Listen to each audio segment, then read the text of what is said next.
श्री गणेशाय नमः। जय सिया राम भक्तजनों, स्वागत है आप सभी का श्री रामचरितमानस के 17वें दिन की कथा में। छठा सोपान लंका कांड। कामदेव के शत्रु शिव जी के सेव्या भव जन्म मृत्यु के व्यय को हरने वाले काल रूपी मत वाले हाथी के लिए सिंह के समान जोगियों के स्वामी, ज्ञान के द्वारा जानने योग्य, गुणों की निधि, अजय, निर्गुण, निर्विकार, माया से परे, देवताओं के स्वामी, दुष्टों के बद तत्पर, ब्राह्मण वृंद के एकमात्र देवता, जल वाले मेघ के समान सुंदर श्याम, कमल के नेत्र वाले पृथ्वीपति के रूप में परम देव श्री राम जी को मैं वंदना करता हूँ। शंख और चंद्रमा सी कांति के अंतर सुंदर शरीर वाले, व्याघ्र चरम के वस्त्र वाले, काल के समान भयानक सर्पों का भूषण धारण करने वाले, गंगा और चंद्रमा के प्रेमी काशीपति, कलयुग के पाप समूह का नाश करने वाले, कल्याण के कल्प पुरुष, गुणों के निदान और कामदेव की बसम करने वाले पार्वती पति वंदनीय श्री शंकर जी को मैं नमस्कार करता हूँ। जो सत्पुरुषों को अंततः दुर्लभ केवल्य मुक्ति तक दे डालते हैं और जो दुष्टों को दंड देने वाले हैं, वह कल्याणकारी श्री शंभु मेरे कल्याण का विस्तार करें। लव निवेश परमाणु, वर्ष युग और कल्प जिनके प्रचंड बाण है और काल जिनका धनुष है, हे मानतू उन श्री राम जी को क्यों नहीं बजता। समुद्र के वचन सुनकर प्रभु श्री राम जी ने मंत्रियों को बुलाकर ऐसा कहा, अब विलंब किस लिए हो रहा है, सेतु पुल तैयार करो जिसमें सेना उतरे। जांबावन ने हाथ जोड़कर कहा, हे सूर्य कुल के ध्वजा स्वरूप कीर्ति को बढ़ाने वाले श्री राम जी सुनिए। हे नाथ, सबसे बड़ा सेतु तो आपका नाम ही है, जिस पर चढ़कर, जिसका आश्रय लेकर मनुष्य संसार रूपी समुद्र से पार हो जाता है। फिर यह छोटा सा समुद्र पार करने में कितनी देर लगेगी। ऐसा सुनकर फिर पवन कुमार श्री हनुमान जी ने कहा, प्रभु का प्रताप बारी समुद्र की आग के समान है, इसने पहले समुद्र के जल को सोख लिया था, परंतु आपके शत्रुओं की स्त्रियों के अंशों की धारा से यह फिर बढ़ गया है और उसी से खारा भी हो गया है। हनुमान जी की यह अलंकार पूर्ण युक्ति सुनकर बानर श्री रघुनाथ जी की ओर देखकर हर्षित हो गए। जांबावन ने नल नील दोनों भाइयों को बुलाकर उन्हें सारी कथा कह सुनाई और कहा, मन में श्री राम जी के प्रताप को स्मरण करके सेतु तैयार करो, कुछ भी परिश्रम नहीं होगा। फिर बानरों के समूह को बुला लिया, आप सब लोग मेरी कुछ विनती सुनिए। अपने हृदय में श्री राम जी के चरण कमलों को धारण कर लीजिए और सब बालू और बानर एक खेल कीजिए। विकट बानरों के समूह दौड़ जाइए और वृक्षों तथा पर्वतों के समूहों को उखाड़ लाइए। जय सुनकर बानर और बालू हुंकार करके और श्री रघुनाथ जी के प्रताप समूह को जय पुकारते हुए चले। बहुत ऊंचे ऊंचे पर्वतों और वृक्षों को खेल के तरह ही उखाड़ कर उठा लेते हैं और ला लाकर नल नील को देते हैं। वह अच्छी तरह सुंदर सेतु बनाते हैं। बानर बड़े बड़े पहाड़ ला ला कर देते हैं और नल नील उन्हें गेंद की तरह ले लेते हैं। सेतु की अंत सुंदर रचना देखकर कृपा सिंधु श्री राम जी हंसकर वचन बोले, जहाँ की भूमि परम रमणीय और उत्तम है, इसकी असीम महिमा वर्णन नहीं हो सकती। मैं जहाँ शिव जी की स्थापना करूंगा, मेरे हृदय में जय महान संकल्प है। श्री राम जी के वचन सुनकर वानर सुग्रीव ने बहुत से दूत भेजे, जो सब श्रेष्ठ मुनियों को बुलाकर ले आए। शिवलिंग की स्थापना करके विधि पूर्वक उसका पूजन किया। फिर भगवान बोले, शिव जी के समान मुझको दूसरा कोई प्रिय नहीं है। जो शिव जी से द्रोह रखता है और मेरा भक्त कहलाता है, वह मनुष्य स्वप्न में भी मुझे नहीं पाता। शंकर जी से विमुख होकर जो मेरी भक्ति चाहता है, वह नरकगामी, मूर्ख और अल्प बुद्धि है। जिनको शंकर जी प्रिय है, परंतु जो मेरे द्रोही है, अब जो शिव जी के द्रोही है और मेरे दास बनना चाहते हैं, वह मनुष्य कल्प भर में घोर नरक में निवास करते हैं। जो मनुष्य मेरे स्थापित किए हुए इन रामेश्वर की दर्शन करेंगे, वह शरीर छोड़कर मेरे लोक को आएंगे, और जो गंगा जल लाकर इन पर चढ़ावेगा, वह मनुष्य समुद्र मुक्ति पावेगा, अर्थात मेरे साथ एक हो जाएगा। जो छल छोड़कर और निष्काम होकर श्री रामेश्वर जी की सेवा करेंगे, उन्हें शंकर जी मेरी भक्ति देंगे, और जो मेरे बनाए सेतु का दर्शन करेगा, वह बिना ही परिश्रम संसार रूपी समुद्र से तर जाएगा। श्री राम जी के वचन सबके मन को अच्छे लगे। तदंतर वह श्रेष्ठ मुनि अपने अपने आश्रमों को लौट आए। शिव जी कहते हैं, हे पार्वती, श्री रघुनाथ जी की जय रीति है कि वह शरणागत पर भी सदा प्रीति करते हैं। चतुर नल और नील ने सेतु बांधा। श्री राम जी की कृपा से उनका जय जश सर्वत्र फैल गया। जो पत्थर आप डूबते हैं और दूसरों को डुबा लेते हैं, वह ही जहाज के समान संभव तैरने वाले और दूसरों को पार ले जाने वाले हो गए। यह ना तो समुद्र की महिमा वर्णन की गई है, न पत्थरों का गुण है, और न ही बानरों की ही कोई करामत है।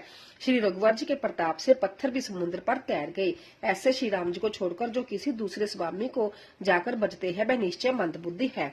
नल नील ने सेतु बांधकर उसे बहुत मजबूत बनाया। देखने पर वह कृपा निदान श्री राम जी के मन को अच्छा लगा।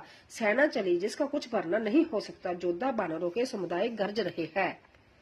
कृपालु श्री रघुनाथ जी सेतु बंध के तट पर चढ़कर समुद्र का विस्तार देखने लगे। करुणा कंद करुणा के मूल प्रभु के दर्शन के लिए सब जलचरों के समूह प्रकट हो गए। जल के ऊपर निकल आए। बहुत तरह के मगर, नाग, घड़ियाल, मच्छ और सर्प थे, जिनके 100 योजन के बहुत बड़े विशाल शरीर थे। कुछ ऐसे भी जंतु थे जो उनको भी खा जाए। किसी किसी के डर से तो वह भी डर रहे थे। वह सब बैर विरोध बोलकर प्रभु के दर्शन कर रहे थे, हटाने से भी नहीं हटते। सबके मन में हर्षित है, सब सुखी हो गए। उनकी आड़ के कारण जल नहीं दिखाई पड़ता। वह सब भगवान का रूप देखकर आनंद और प्रेम में मगन हो गए। प्रभु श्री रामचंद्र जी की आज्ञा पाकर सेना चली। बानर सेना की अत्यधिक संख्या को कौन कह सकता है। सेतु बंध पर बड़ी भीड़ हो गई। इससे कुछ बानर आकाश मार्ग से उड़ने लगे और दूसरे कितने ही जलचर जीवों पर चढ़ चढ़कर पार जा रहे हैं। कृपालु रघुनाथ जी तथा लक्ष्मण जी दोनों भाई ऐसा कौतुक देखकर हंसते हुए चले। श्री रघुवर जी सेना सहित समुद्र के पार हो गए। बानरों और उनके सेनापति की भीड़ कहीं नहीं जा सकती। प्रभु ने समुद्र के पार डेरा डाला और सब बानरों को आज्ञा दी कि तुम जाकर सुंदर फल फूल खाओ। जय सुनते ही रिछ वानर जहां तहां दौड़ पड़े। श्री राम जी की सेवा के लिए सब वृक्ष ऋतु समय गति को छोड़कर फल उठे। बानर बालू मीठे मीठे फल खा रहे हैं, वृक्षों को हिला रहे हैं और पर्वतों के शिखरों की लंका की ओर फेंक रहे हैं। घूमते फिरते जहां कहीं किसी को राक्षस को पा जाते हैं तो सब उसे घेर कर खूब नाच नचाते हैं और दांतों से उसके नाक कान काटकर प्रभु का सुयश कहकर अथवा कहलाकर संभ्या उसे जाने देते हैं। जिन राक्षसों के नाक और कान काट डाले गए उन्हें रावण से सब समाचार कहा। समुद्र पर सेतु का बांधा जाना कानों से सुनते ही रावण घबराकर 10 मुखों से बोल उठा। वन निधि, नीर निधि, जल निधि, सिंधु, वारिश, त्यो निधि, कंपति, उदती, प्योदी, नदीश को क्या सच में ही बांध लिया। फिर अपनी व्याकुलता को समझकर हंसता हुआ ब्याह को बुलाकर रावण महल को गया। जब मंदोदरी ने सुना कि प्रभु श्री राम जी आ गए हैं और उन्होंने खेल में ही समुद्र को बंधवा लिया है, तब वह हाथ पकड़कर पति को अपने महल में लाकर परम मनोहर वाणी बोली। चरणों में सिर नवाकर उसने अपना आंचल पसारा और कहा, हे प्रियतम, क्रोध त्याग कर मेरा वचन सुनिए। हे नाथ, बैर उसी के साथ करना चाहिए जिससे बुद्धि और बल के द्वारा जीत सके। आप में और श्री रघुनाथ जी में निश्चय ही कैसा अंतर है, जैसे जुगनू और सूर्य में, जिन्होंने विष्णु रूप से अंत्यत बलवान मधु और केटव दैत्य मारे और बराहा और नरसिंह रूप में महान शूरवीर दिति के पुत्रों हिरणाक्ष और हिरण्यकशिपु का संहार किया, जिन्होंने वामन रूप से बलि को बांधा और परशुराम रूप में सहस्त्रबाहु को मारा। वह ही भगवान पृथ्वी का भार हरण करने के लिए राम रूप में प्रकट हुए हैं। हे नाथ, उनका विरोध ना कीजिए जिनके हाथ में काल, कर्म और जीव सभी है। श्री राम जी के चरण कमलों में सिर नवाकर उनकी शरण में जाकर उनको जानकी जी सौंप दीजिए और आप पुत्र को राज्य देकर वन में जाकर श्री रघुनाथ जी का भजन कीजिए। हे नाथ, श्री रघुनाथ जी तो दिनों पर दया करने वाले हैं। समुख शरण जाने पर तो बाघ भी नहीं खाता। आपको जो कुछ करना चाहिए था वह सब आप कर चुके। आपने देवता, राक्षस तथा चर अचर सभी को जीत लिया। हे दशमुख संतजन, ऐसी नीति कहते हैं कि चौथेपन बुढ़ापे में राजा को वन में चला जाना चाहिए। हे स्वामी, वहां वन में आप उनका भजन कीजिए जो सृष्टि के रचने वाले, पालने वाले और संहार करने वाले हैं। हे नाथ, आप विषयों की सारी ममता छोड़कर उन्हीं शरणागत पर प्रेम करने वाले भगवान का भजन कीजिए, जिनके लिए श्रेष्ठ मुनि साधन करते हैं और राजा राज्य छोड़कर बैरागी हो जाते हैं। वे ही कौशलातीत श्री रघुनाथ जी आप पर दया करने आए हैं। हे प्रीतम, यदि आप मेरी सीख मान लेंगे तो आपका अंतत पवित्र और सुंदर जश तीनों लोकों में फैल जाएगा। ऐसा कहकर नेत्रों में जल भरकर और पति के चरण पकड़कर कांपते हुए शरीर से मंदोदरी ने कहा, हे नाथ, श्री रघुनाथ जी का भजन कीजिए जिससे मेरा सुहाग अचल हो जाए। तब रावण ने मंदोदरी को उठाया और वह दुष्ट उसने अपनी प्रभुता कहने लगा, हे प्रिय, सुन, तूने व्यर्थ ही बेया मान रखा है। बता तो जगत में मेरे समान योद्धा कौन है। वरुण, कुबेर, पवन, जमराज आदि सभी दिक्पालों तथा काल को भी मैंने अपनी भुजाओं के बल से जीत रखा है। देवता, दानव और मनुष्य सभी मेरे वश में है। फिर तुझको जब बेया किस कारण उत्पन्न हो गया। मंदोदरी ने उसे बहुत तरह से समझाकर कहा, किंतु रावण ने उसकी एक भी बात ना मानी और वह फिर सभा में जाकर बैठ गया। मंदोदरी ने हृदय में ऐसा जान लिया कि काल के वश होने से पति को अभिमान हो गया। सभा में आकर उसने मंत्रियों से पूछा कि शत्रु के साथ किस प्रकार से युद्ध करना होगा। मंत्री कहने लगे, हे राक्षसों के नाथ, हे प्रभु सुनिए, आप बार बार क्यों पूछते हैं? कहिए तो ऐसा कौन सा बड़ा डर है जिसका विचार किया जाए? ब्याह की बात ही क्या है, मनुष्य और बानर बालू तो हमारे भोजन की सामग्री है। कानों से सबके वचन सुनकर रावण का पुत्र प्रहस्त हाथ जोड़कर कहने लगा, हे प्रभु, नीति के विरुद्ध कुछ भी नहीं करना चाहिए। मंत्रियों में बहुत ही थोड़ी बुद्धि है। जय सभी मूर्ख मंत्री ठुकर सुहाती मुंह देखी कह रहे हैं, हे नाथ, इस प्रकार की बातों से पूरा नहीं पड़ेगा। एक ही बंदर समुद्र लांग कर आया था, उसका चरित्र सब लोग अब भी मन ही मन गाया करते हैं, अर्थात स्मरण किया करते हैं। उस समय तुम लोगों में से किसी को भूख ना थी, बंदर तो तुम्हारा भोजन ही है, फिर नगर जलाते समय उसे पकड़कर क्यों नहीं खा लिया? इन मंत्रियों ने स्वामी आपको ऐसी सम्मति सुनाई है जो सुनने में अच्छी है, पर जिससे आगे चलकर दुख पाना होगा।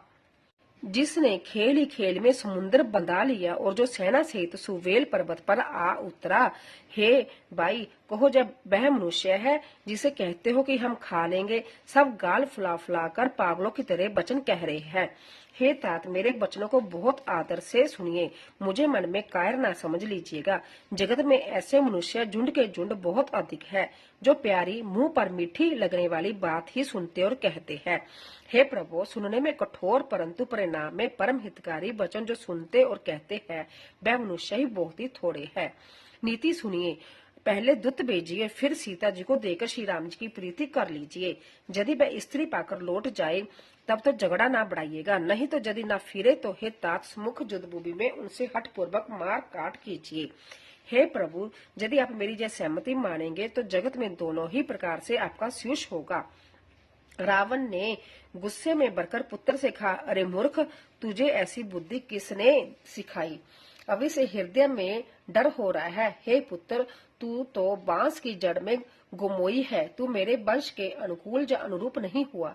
पिता की अंतत घोर और कठोर वाणी सुनकर प्रहस्त जैक कड़े वचन कहता हुआ घर को चला गया। हित की सलाह आपको कैसे नहीं लगती, आप पर कैसे असर नहीं करती, जैसे मृत्यु के वश हुए रोगी को दवा नहीं लगती। संध्या के समय जानकर रावण अपनी 20 भुजाओं को देखता हुआ महल को चला। लंका की चोटी पर एक अत्यंत विचित्र महल था, वहां नाच गान का अखाड़ा जमता था। रावण उस महल में जाकर बैठ गया। किन्नर उसके गुण समूहों को गाने लगे। ताल, पंखाबाज, मृदंग और बीना बज रहे हैं। नृत्यों में प्रवीण अप्सराएं नाच रही है। वह निरंतर सैकड़ों इंद्रों के समान भोग विलास करता रहता है। जबकि श्री राम जी सरीखा अंतत प्रबल शत्रु सिर पर, फिर भी उसको ना तो चिंता है और ना डर है। जहाँ श्री रघुवीर जी सुवेल पर्वत पर सेना की बड़ी भीड़ बड़े बड़े समूहों के साथ उतरे। पर्वत का एक बहुत ऊंचा, परम रमणीय, समतल और विशेष रूप से उज्जवल शिखर देखकर वहां लक्ष्मण जी ने वृक्षों के कोमल पत्ते और सुंदर फूल अपने हाथों में से सजाकर बिछा दिए। उस पर सुंदर और कोमल मृगशाला बिछा दी। उसी आसन पर कृपालु श्री राम जी विराजमान थे। प्रभु श्री राम जी वानरराज सुग्रीव की गोद में अपना सिर रखे हैं। उनकी बाईं ओर धनुष तथा दाहिनी ओर तरकस है। वह अपने दोनों कर कमलों से बाण सुधार रहे हैं। विभीषण जी कानों से लगकर सलाह कर रहे हैं। परम भाग्यशाली अंगद और हनुमान जी अनेकों प्रकार से प्रभु के चरण कमलों को दबा रहे हैं। लक्ष्मण जी कमर में तरकस कसे और हाथों में धनुष बांध लिए वीरासन से प्रभु के पीछे सुशोभित है। इस प्रकार कृपा, रूप, सौंदर्य और गुणों के दाम श्री राम जी विराजमान है। वह मनुष्य धन्य है जो सदा इस ध्यान में लो लगाए रहते हैं। पूर्व दिशा की ओर देखकर प्रभु श्री राम जी ने चंद्रमा को उदय हुआ देखा। तब वह सब ने कहने लगे, चंद्रमा को तो देखो कैसा सिंह के समान निडर है। पूर्व दिशा रूपी पर्वत की गुफा में रहने वाला अंतत प्रताप, तेज और बल की राशि, जहाँ चंद्रमा रूपी सिंह अंधकार रूपी मत वाले हाथी के मस्तक को विदर्न करके आकाश रूपी वन में निर्भय विचर रहा है। आकाश में बिखरे हुए तारे मोतियों के समान है, जो रात्रि रूपी सुंदर स्त्री के श्रृंगार है। प्रभु ने कहा, भाइयों, चंद्रमा में जो कालापन है वह क्या है? अपनी अपनी बुद्धि के अनुसार कहो। सुग्रीव ने कहा, हे रघुनाथ जी सुनिए, चंद्रमा में पृथ्वी की छाया दिखाई दे रही है। किसी ने कहा, चंद्रमा को राहु ने मारा था, वह चोट का काला दाग हृदय पर पड़ा हुआ है। कोई कहता है जब ब्रह्मा ने कामदेव की स्त्री रति का मुख बनाया तब उसने चंद्रमा का सार भाग निकाल लिया, जिससे रति का मुख तो परम सुंदर बन गया, परंतु चंद्रमा के हृदय में छेद हो गया। वही छेद चंद्रमा के हृदय में वर्तमान है, जिसकी राह से आकाश की काली छाया उसमें दिखाई पड़ती है। प्रभु श्री राम जी ने कहा, विष चंद्रमा का बहुत प्यारा भाई है, इसी से उसने विष को अपने हृदय में स्थान दे रखा है। विष युक्त अपने किरण समूह को फैलाकर वह वियोगी नर नारियों को जलाता रहता है। हनुमान जी ने कहा, हे प्रभु सुनिए, चंद्रमा आपका प्रिय दास है। आपकी सुंदर श्याम मूर्ति चंद्रमा के हृदय में बसती है। वह श्यामता की झलक चंद्रमा में है। पवन पुत्र हनुमान जी के वचन सुनकर सुजान श्री राम हंसे। फिर दक्षिण की ओर देखकर कृपा निधान प्रभु बोले, हे विभीषण, दक्षिण दिशा की ओर देखो, बादल कैसा घूमड़ रहा है और बिजली चमक रही है। भयानक बादल मीठे मीठे हल्के हल्के स्वर से गर्ज कर रहा है, कहीं कठोर ओलों से वर्षा न हो। विभीषण बोले, हे कृपालु सुनिए, यह ना तो बिजली है न बादलों की घटा। लंका की चोटी पर एक महल है। दशग्रीव रावण वहां नाच गान का अखाड़ देख रहा है। रावण ने सिर पर मेघ डंवर बादलों के ढवर जैसा विशाल और काला छत्र धारण कर रखा है। वही मानो बादलों की अंतत काली घटा है। मंदोदरी के कानों में जो कर्ण फूल हिल रही है, हे प्रभु, वह मानो बिजली चमक रही है। हे देवताओं के सम्राट सुनिए, अनुपम ताल और मृदंग बज रहे हैं, वही मधुर गवनी है। रावण का अभिमान समझकर प्रभु मुस्कुराए। उन्होंने धनुष चढ़ाकर उस पर बाण का संधान किया और एक ही बाण से रावण के छत्र मुकुट और मंदोदरी के कर्ण फूल काट गिराए। सबके देखते देखते वह जमीन पर आ पड़े, पर इसका भेद किसी ने नहीं जाना। ऐसा चमत्कार करके श्री राम जी का बाण वापस आकर फिर तरकस में जा घुसा। यह महान रस रंग में भंग देखकर रावण की सारी सभा व्यापित हो गई। ना भूकंप हुआ, ना बहुत ही जोर की हवा चली, ना कोई अस्त्र शास्त्र ही नेत्रों से देखे। फिर जो छत्र मुकुट और कर्ण फूल कैसे कटकर गिर पड़े। सभी अपने अपने हृदय में सोच रहे हैं कि जब बड़ा भयंकर अपशुगन हुआ है। सभा को व्यापित देखकर रावण ने हंसकर जुक्ति रचकर जय वचन कहे, सिरों का गिरना भी जिसके लिए निरंतर शुभ होता रहा है, उसके लिए मुकुट का गिरना अपशुगन कैसा। अपने अपने घर जाकर सो रहो, डरने की कोई बात नहीं है। तब सब लोग सिर नवाकर घर गए। जब से कर्णफूल पृथ्वी पर गिरा, तब से मंदोदरी के हृदय में सोच बस गई। नेत्रों में जल भरकर दोनों हाथ जोड़कर वह रावण से कहने लगी, हे प्राणनाथ, मेरी विनती सुनिए। हे प्रीतम, श्री राम से विरोध छोड़ दीजिए। उन्होंने मनुष्य जानकर मन में हठ ना पकड़े रहिए।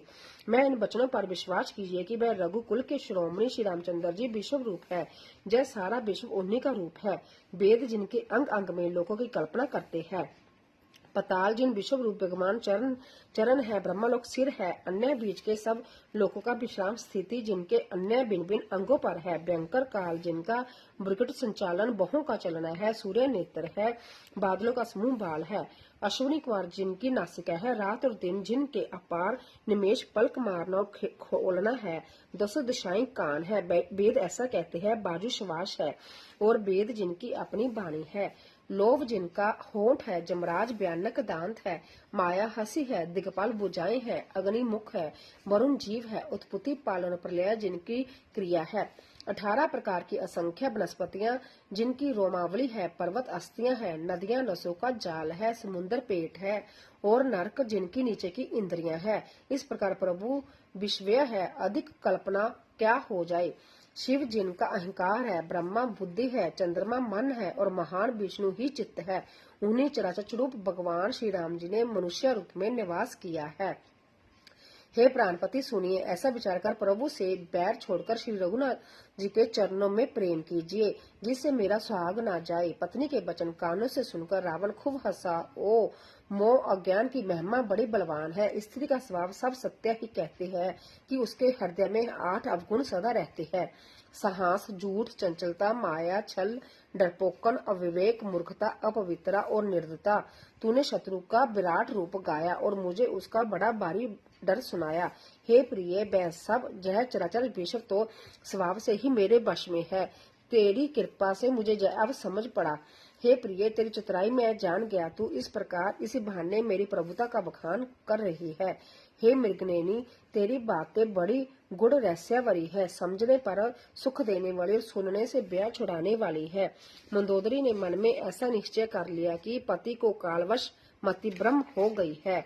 इस प्रकार अज्ञानवश बहुत से विनोद करते हुए रावण को सवेरा हो गया। तब स्वभाव से ही निडर और घमंड में अंधा लंकापति सभा में गया। जब भी बादल अमृत सा जल बरसाते हैं तो भी बेत फूलता फलता नहीं। इस प्रकार चाहे ब्रह्मा के समान भी ज्ञानी गुरु मिले तो भी मूर्ख के हृदय में ज्ञान नहीं होता। जहाँ सुवेल पर्वत पर प्रांत्य का श्री रघुनाथ जी जागे और उन्होंने सब मंत्रियों को बुलाकर सलाह पूछी कि शीघ्र बताइए कि अब क्या उपाय करना चाहिए। जाम्बावन ने श्री राम जी के चरणों में सिर नवाकर कहा, हे सर्वज्ञ, सब कुछ जानने वाले, हे सबको हृदय में बसने वाले अंतर्जामी, हे बुद्धि बल तेज धर्म और गुणों की राशि, सुनिए। मैं अपनी बुद्धि के अनुसार सलाह देता हूँ कि बाली कुमार अंगद को दूत बनाकर भेजा जाए। यह अच्छी सलाह सबके मन में जच गई। कृपा के निदान श्री राम जी ने अंगद से कहा, हे बल बुद्धि और गुणों के दाम बाली पुत्र, हे तात, तुम मेरे काम के लिए लंका जाओगे। तुमको बहुत समझाकर क्या कहूँ, मैं जानता हूँ तुम परम चतुर हो। शत्रु से वही बातचीत करना जिससे हमारा काम हो और उसका कल्याण हो। प्रभु की आज्ञा सिर चढ़ाकर और उनके चरणों की वंदना करके अंगद जी उठकर बोले, हे भगवान श्री राम जी, आप जिस पर कृपा करे वह गुणों का समुद्र हो जाता है। स्वामी के सब कार्य अपने आप सिद्ध हो जाते हैं। या तो प्रभु ने मुझको आदर दिया है जो मुझे अपने कार्य पर भेज रहे हैं। ऐसा विचार कर युवराज अंगद का हृदय हर्षित और शरीर पुलकित हो गया। चरणों की वंदना करके और भगवान की प्रभुता हृदय में धरकर अंगद सबको सिर नवाकर चले।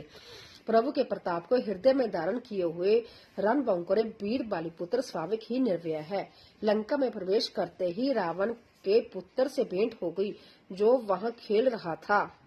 बातों ही बातों में दोनों में झगड़ा बढ़ गया क्योंकि दोनों ही अतुलनीय बलवान थे और फिर दोनों की युवावस्था थी। उसने अंगद पर लात उठाई। अंगद ने वहीं पैर पकड़कर उसे घुमाकर जमीन पर दे पटका। राक्षस के समूह बारी योद्धा देखकर जहां तहां भाग चले। वह डर के मारे पुकार भी न मचा सके।